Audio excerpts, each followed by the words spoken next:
What's good, everybody? Welcome back to another reaction with your host, the ignorant eclectic mad genius. And today we're checking out another Flacco video.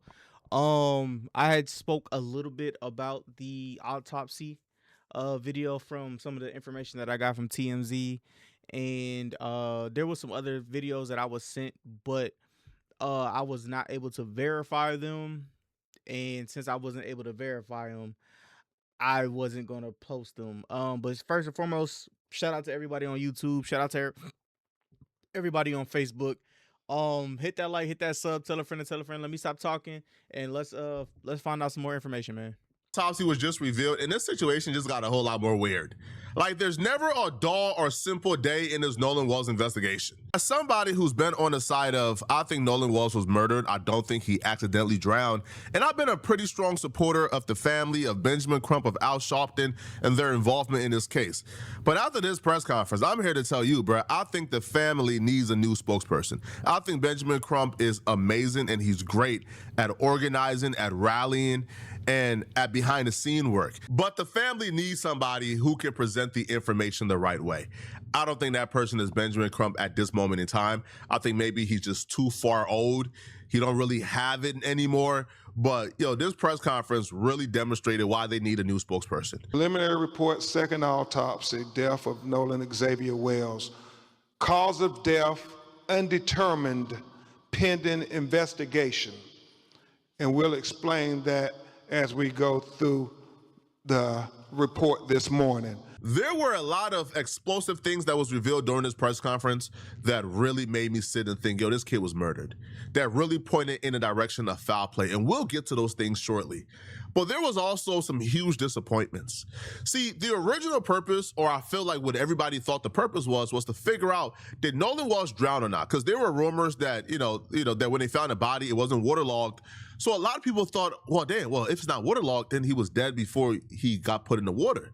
So this independent autopsy was supposed to clear up those answers. Did Nolan Wells drown, or was he dead before he drowned? Yeah. Or before he was put in the water? Well, apparently there was like a 0% chance that this was ever going to be answered in this independent autopsy. Because when the state of Mississippi, when Ocean Springs, when they sent over Nolan Wells' body, they removed the lungs and the throat.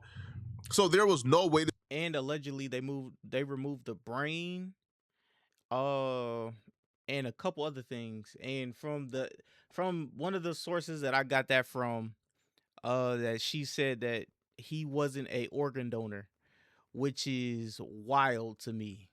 So y'all basically just stole the kid's brain, stole a bunch of the body parts that you can make a lot of money off of in the black market.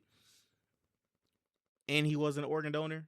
Man, listen. This independent autopsy could ever determine his cause of death, like ever. So they did the independent autopsy and pointed out certain things they thought was maybe foul play or not, but the real answers and what we wanted could never have been determined in this independent autopsy, because Nolan Wells' body got sent over without the lungs and without the throat, which I just think is bizarre and is odd, right? Now, apparently, Ocean Spring, they're still doing their autopsy. The results are not in yet. Now, my question is, if the independent autopsy was able to get done within a week, why hasn't Ocean Springs released their results yet? Especially if the family is in favor of these results being released. Now, they could say maybe they're waiting for, I don't know, man, like the grand jury. But they should be able to come out and say, we did the autopsy. We examined the lungs. Yeah, he drowned. Yeah, he was waterlogged. He drowned. Or no, he was not waterlogged. He did not drown. Why are they being so secretive? Why are they taking so long? Another thing that raised an eyebrow for me was when Ocean Springs sent over Nolan Wells' body to the independent autopsy, they left notes. And the notes was, this is what we worked on. This is what we saw. If you see any cuts here, here, or here, those are cuts that we did. If you see any bruises here, this is from what we did. So they left a bunch of notes. So for example, if you see, I don't know, a cut in Nolan Wells' stomach or like near his heart, if the independent autopsy look at the notes and the notes doesn't say, yeah, we made that incision, we made that cut, then they will look at that and factor that into the cause of death. Or if they see, let's say, a bruise in the back of his head, and the notes doesn't say, oh yeah, that bruise is from us, we did this, then they will factor that into the cause of death. Well, when they got Nolan Wall's body, they found a bruise in the back of his head. And when they looked at the notes, Ocean Springs never noted that. Nor did Ocean Springs say, oh yeah, no, this is from us, this is from this and this. Ocean Springs completely ignored that bruise in the back of Nolan Wall's head in their report that they sent over to the independent autopsy. The manner of death, undetermined pending investigation. Statement of examination. This forensic pathologist was retained to perform a second autopsy examination on the body of Nolan Xavier Wells.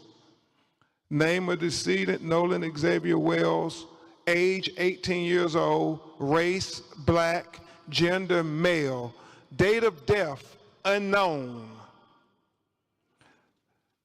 Second autopsy date was performed on July 10th, 2026. Preliminary findings, and this is significant. Focal area of red discoloration in the soft tissue of the back of the head, the occipital region. He said the etiology is unknown at this time. He said the body was received after the initial autopsy. He said the body had marked decompensation. I understand that I should be the last one on planet Earth making fun of how somebody is pronouncing words, but this is, come on, bruh. If you are a spokesperson for a family in a situation this serious and this dire, you should at the very least be able to pronounce these words, be able to get it off. Because you need somebody who could give the information in the right context, who could relay the information for everybody to understand. I'll be real. Bring somebody in like a young Farrakhan, even though that's probably impossible to find. And I'll say a name. Bring Dr. Umar Johnson in or something. Let Umar Johnson present the facts and receipts. Let Umar Johnson. Dr. Umar Johnson would have everybody like, he would have everybody like, all right, okay. No, this is which we, okay, yeah. No, yeah, him or Mark Lamont Hill. I know people have their what signs on Mark Lamont Hill, but yes, him or Mark Lamont Hill. I would prefer Mark Lamont Hill over Dr. Umar, but that's just me. To relay the information and see how clear it gets. But Benjamin Crump is fumbling over words. He's making mistakes. He don't even seem like he fully understands what's going on right here. And to me, that's important. You need somebody like Umar Johnson or somebody with no baggage whatsoever who could come in and present the information. Now, when Benjamin Crump says, yo, they found something in the back of his head, they found a bruise in the back of his head. That bruise was not documented by the original autopsy. Two things. Either they missed it or they intentionally didn't mention it, hoping, the new independent autopsy is gonna miss it. But if you have a bruise in the back of your head, then obviously we have to talk about, okay, did he die from blunt force trauma? Huh? Yep. Well, is it blunt force trauma? Now, they're saying it could very well be a bruise because when he was found, his head was locked up against a rock. Maybe it's from that. But why did the original autopsy miss it? Now, it's two things. If they missed it, I'm concerned. I'm concerned because what confidence should we have that they're able to now conduct an accurate autopsy? Something that we can have confidence in if they miss something so obvious like a bruising to the back of his head when they're trying to determine his cause of death. Now, if they intentionally left it out, that's even bigger problems. But we would just assume they just missed it, right? They're just incompetent. We would assume incompetence before we assume evilness. But how can you guys miss it? Now, the independent saying we're not going to put too much stock into this right now is just undetermined, but there was a bruising to the back of his head. We just waiting on an autopsy in terms of the lungs. Because if it comes back that he did not die from drowning, water was not found in the lungs, fluid was not in the lungs at all, and he did not die from drowning, and you mean to tell me we're supposed to ignore trauma to the head, force bruising, blood in the back of his head? We're supposed to ignore that, especially now we're talking about, oh yeah, he didn't drown. We don't know how he died, but we don't feel like any foul play was done. Cut it out, man. He talked about how he found red discoloration when he cut open into the back of his head towards the occipital bone, and he saw the red discoloration, and we actually saw the pictures of it. It's significant. You can't help but notice, why is this dark red here in the back of his head? We'll have a few questions. We have my colleagues on either side with microphones. Please announce your name and your media outlet if you have any questions. We're going to be quick because we have other programming going on in real time. We'll go here first. Oh, thank you. Hi, everybody. Samantha Chapman, ABC7 Chicago. You just unveiled a comprehensive outline of the independent report. Can you summarize for our viewers, because there's a lot to take in, a lot of information. So in summary, can you succinctly tell us what we can take away from this report? And also, if you can provide more details about the neck. Yeah. I heard a lot of people behind me gasping when that detail was mentioned. Yeah. Let me try to be very comprehensive. As Dr. Roger Mitchell said, that the focal area of red discoloration in the soft tissue of the back of the head, the occipital region, is significant because he cannot determine why you have that red discoloration in the back of his brain. That's significant. He also talked about, Mr. Williams, just the fact that as it's common practice, he was missing his throat when they received the body. And he wants to know why they held it back. He's not drawing any conclusions, but he said he would want to examine it if there were neck fractures or compressions to the neck. And he thinks that's significant to know at autopsy. The reason he says he would hold it back when he was medical examiner, because he thought that there may have been some issues with neck fractures. The last thing that is significant is what we said before about him, the condition of his body when he went into the water. Was he conscious or unconscious? Was he forced or unforced into the water? He said those things are very significant.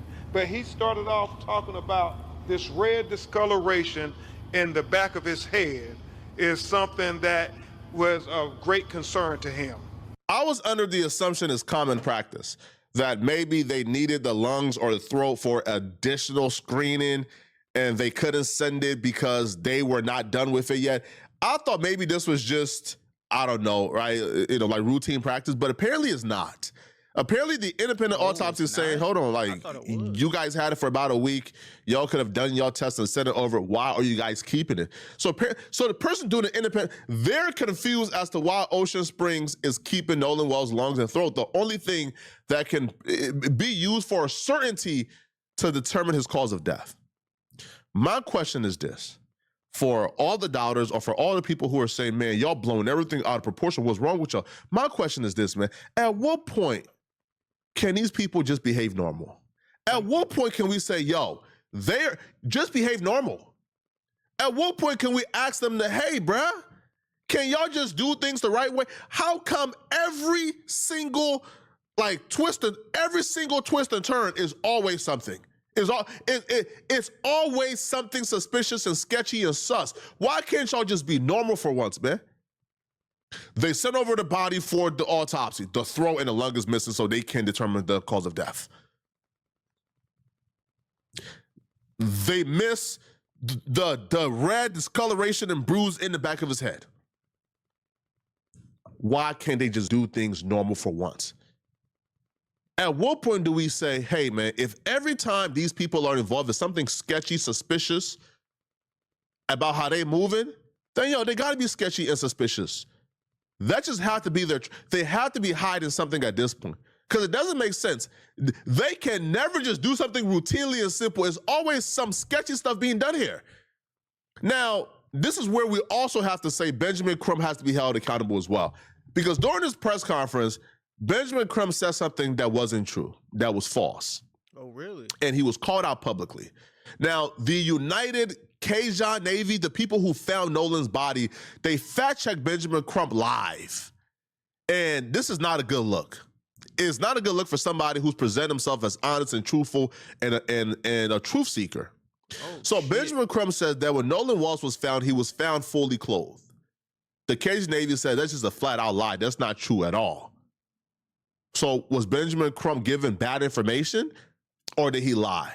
If he was given bad information, I'm confused as to how Benjamin Crump, the person who damn near been here from day one, who's involved probably more intricately than anybody else, how is he being given bad information about whether or not Nolan Walsh was fully clothed or naked when he was found? That the United Cajun Navy are so forthcoming. The fact that they told us, we haven't heard from any of their local officials, that Nolan was found face down, fully clothed. Well, that's significant to us because the last time we saw him on the videos, he was without a shirt. So at what point did he put on a shirt? Somebody saw something. Somebody knows something. There were almost 300, 400 people. Somebody knows something. What? Wait, what? That's new information to me. They took to Twitter to say, we didn't say Nolan was fully clothed when found. He was wearing only swim trunks. Please don't misrepresent our words at Attorney Crump. So they publicly fact-checked them publicly. This right here is just fueling the people who already feel like this is a race hustle. Is fueling the people who believe that anybody who's seeking justice for Nolan is a race hustler. Exactly. This is just fueling the other side. Ben Crump, to me, needs to be removed. He needs to work behind the scenes, bring a new voice in who could really, really, really present the information. Benjamin Crump is looking confused. He got a lot of stuff wrong as of lately, and this is just unacceptable. These people are saying, bro, we didn't tell you that. Like, why are you lying? Now, how do anybody take what Benjamin Crump say from this point forward seriously if he's getting something like this wrong? Y'all let me know what y'all think, bro. This autopsy, this press conference left, again, more questions than answers. And it is leaving more questions than answers primarily because of, again, Ocean Springs not doing things up to book. They aren't doing things in accordance to how they're supposed to do it. There's always something sketchy going on with these people. And I don't understand why. It's always something, right? It's always something sketchy. I just don't understand this. Y'all let me know in the comment section, what do you guys think about this, man? What do you guys make of the bruising and the lungs, and the throat being missing? Let me know in the comment section, okay? If you're still watching this video and you want to watch another good video, click on this video right here somewhere on my screen where I broke down, how yesterday was a really bad day for David in court. Oh, right? I haven't did any reactions on the David case in a while, man. Like, that whole scenario was just Jesus Christ. But yeah, bro, that looks that whole thing with the Ben Crump thing, that sounds and looks terrible. Yeah, man. If I have to eat crow, like I said in my last video, I'll eat crow. But that sounds bad. That sounds really, really bad. Love each and every last one of y'all, man. Let me know in the comments down below. What are your thoughts? Do you think Ben Crump is, doing a little finagling? Do you think he was giving false information also? Let me know down in the comments down below, man. Hit that like, hit that sub, tell a friend to tell a friend. Love each and every last one of y'all, man. And like I always do, the link for this original video will be in the description down below. Catch you on the next one, man. Peace.